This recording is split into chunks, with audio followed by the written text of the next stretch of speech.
Assalamualaikum warahmatullahi wabarakatuh.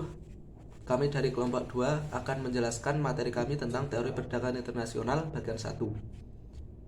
Pertama ada batas kegunaan produksi atau production possibility frontier. Batas kegunaan produksi atau sering disebut kurva kemungkinan produksi, production possibility frontier curve, sangat penting dalam memodalkan ekonomi. Sesederhana dari produksi dua barang untuk mengetahui konsep efisiensi, biaya kesempatan, opportunity cost, dan trade-off. Kita tahu bahwa produksi barang dan jasa dalam kegiatan ekonomi yang nyata di dunia ini tidak hanya terdiri dari kombinasi dua barang atau jasa, melainkan kombinasi dari banyak barang dan jasa. PPF di sini adalah suatu model yang menyederhanakan kegiatan produksi menjadi hanya dua barang untuk mempermudah kita mengerti konsep efisiensi, biaya kesempatan, dan trade-off. Untuk selanjutnya adalah saya akan menjelaskan tentang kurva batas kemungkinan produksi atau PFF. Yang pertama adalah efisiensi. Yang garis kurva AF adalah batas kemungkinan produksi atau sering juga disebut kurva kemungkinan produksi. Yang kedua, titik AF diasumsikan dengan efisien atau tercapainya efisiensi produktif, tambahnya suatu barang tanpa mengorbankan atau mengurangi produksi.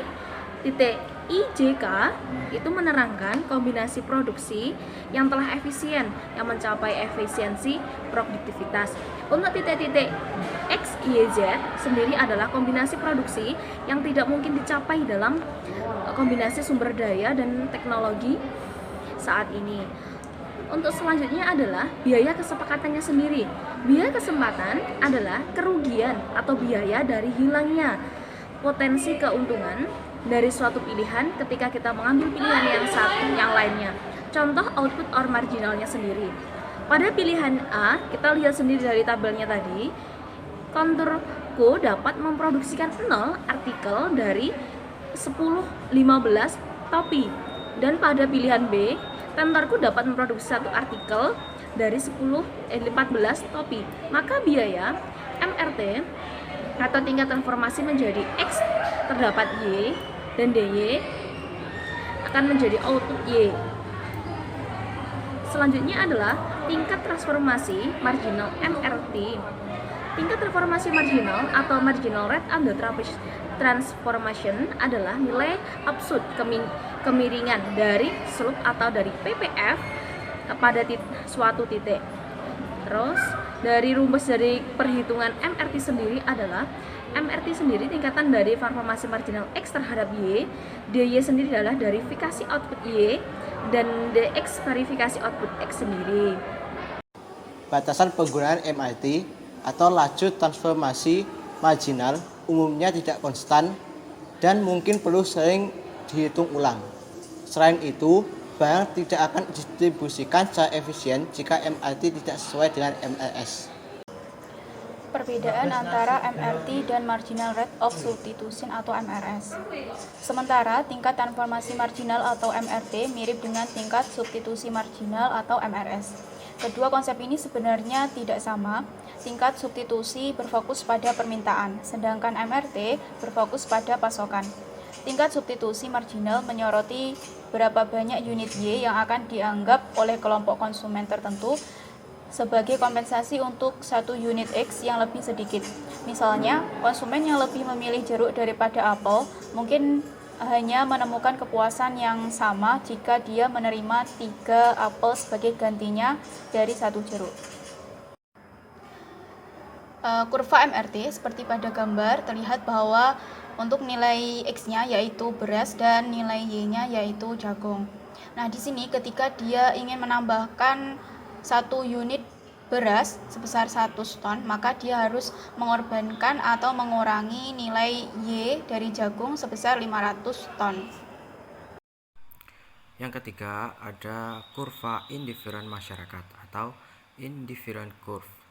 Kurva indifferent masyarakat atau indifferent curve adalah kurva yang menggambarkan berbagai kombinasi dari barang yang dikonsumsi oleh konsumen dengan manfaat atau keputusan yang sama.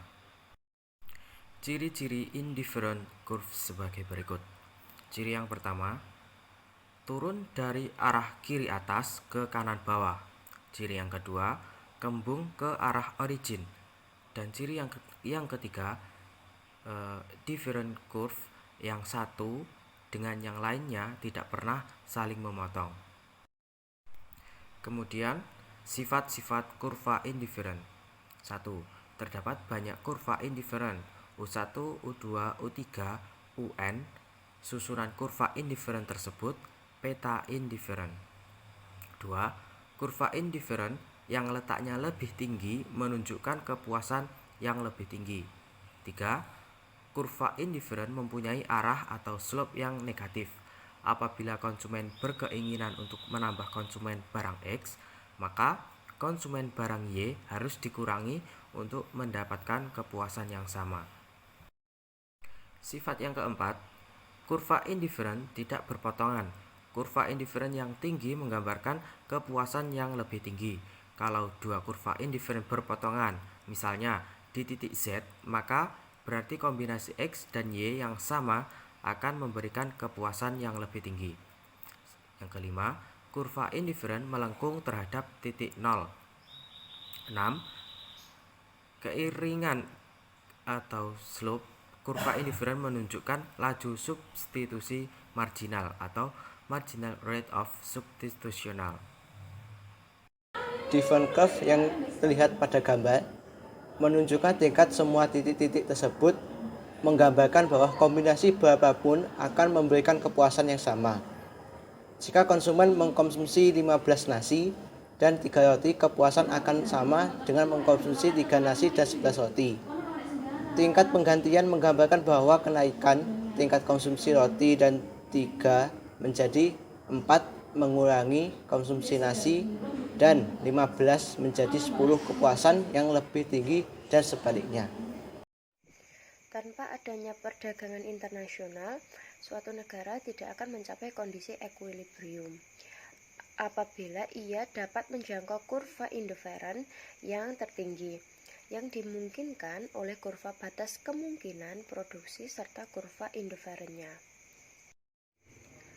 Pada gambar tersebut dijelaskan yaitu keseimbangan dalam keadaan isolasi atau tidak ada perdagangan sama sekali antara kedua negara, baik negara satu maupun negara dua.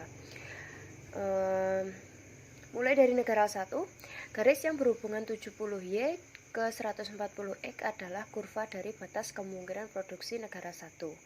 Di dalam negara satu terdapat titik A yang menjelaskan bahwasanya negara satu itu memiliki keseimbangan konsumsi sebesar 60 barang Y dan 50 barang X, maupun di titik A adalah konsumsi barang di negara satu. Dikarenakan di titik A terdapat kurva indifferent atau konsumsi, di titik A merupakan batas maksimum kemungkinan produksi dari negara satu yaitu sebesar 60Y dan 50X. Mengapa demikian? Karena di titik A bersinggungan kurva batas kemungkinan produksi. Selanjutnya pada titik B menjelaskan bahwasanya negara satu itu memiliki keuntungan produksi yang paling maksimal yaitu sebesar 170X dan 20Y. Dengan total semua produksi barangnya adalah 150.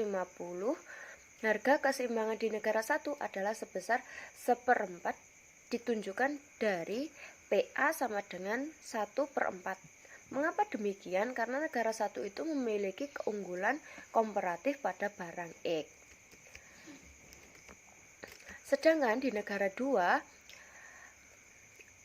yaitu garis yang berhubungan 140Y dan 85X adalah kurva dari batas kemungkinan produksi suatu negara 2.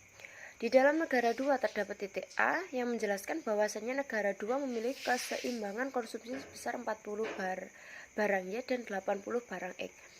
Mengapa di titik A adalah konsumsi di negara 1? Karena di titik A itu terdapat kurva indifferent atau konsumsi, dan di titik A merupakan batas kemungkinan produksi dari negara 1 yaitu sebesar 40Y dan 80X. Mengapa demikian? Karena di titik A bersinggungan kurva batas kemungkinan produksi. Selanjutnya titik B menjelaskan bahwasanya negara 2 itu memiliki singgungan produksi yang maksimal sebesar 120Y dan 40X dengan total semua produksi barangnya adalah 160. Harga keseimbangan di negara 1 adalah sebesar 1, harga keseimbangan di negara 2 adalah sebesar 4. Ditunjukkan dari PA sama dengan 4. Mengapa demikian? Karena negara 1 memiliki keunggulan komparatif pada barang Y. Maka dapat disimpulkan bahwa kurva tersebut, negara 1 dan negara 2, terlalu memaksakan diri memproduksi barang yang bukan spesialisasi masing-masing negara. Padahal kalau masing-masing negara memaksimalkan produk keunggulannya, maka produksi dari negara tersebut akan lebih baik dan tentunya lebih sejahtera. Sekian presentasi dari kelompok kami. Wassalamualaikum warahmatullahi wabarakatuh.